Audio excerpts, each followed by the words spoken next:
40 के समय में जब महात्मा गांधी ने कहा ऐ देश के नौजवानों, ऐ देश के सपूतों, अगर आप नहीं जागोगे तो कम जागोगे। अब यह आज मैं तुम लोग को बता रहा हूँ, तुम करो या मरो। और उस करो और मरो की नारा में कहेगी अंग्रेजों भारत छोड़ो। 1942 की मूवमेंट में अंग्रेजों भारत छोड़ो यह कह करके 20 नौजवानों को गांधी जी ने ललकारा और उस ललकार में हमारे केशव बाबू अरवल के नेतृत्व कर रहे हैं। मानव क्योंकि उस जमाने में पढ़ा लिखा इंसान बहुत कम होते थे, तो उनको समझाना एक मील के पत्थर साबित होता था। और उस माहौल में वो दोनों पति पत्नी जो एक शिक्षिका थी और शिक्षक थे, उन्होंने अटक प्रकाश कर करके और जनता को जागृत किया। और यही आज के दिन 22 अगस्त 1942 में थाना पर चढ़ गए और यहाँ का जो इंसान थे रामाधास सिंह, उनको शहीद केशव बाबू एक लाख मारे कुर्सी से वो गिर गए और भाग गए, जाके कुर्सी पर बैठ गए। मैं ऐतिहासिक बात बता रहा हूँ, वो सुना हुआ बात नहीं, पेपर में है, माननीय विधायक भी हमारे सुन रहे हैं, है ना।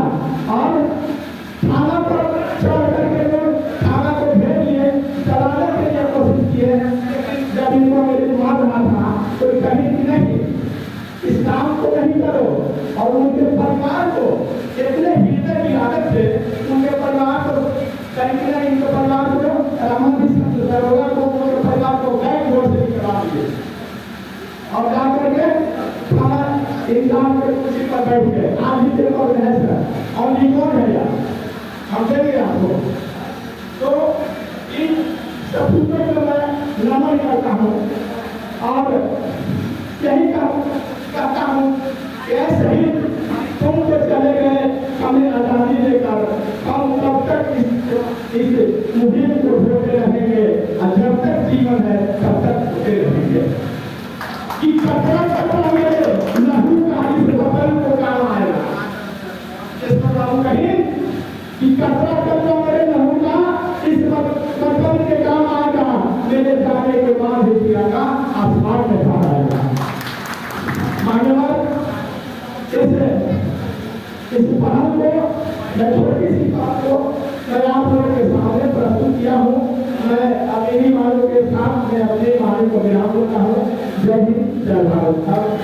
अब मिनिस्टर बहुत बहुत धन्यवाद शाहनादी मैंने जरूर है।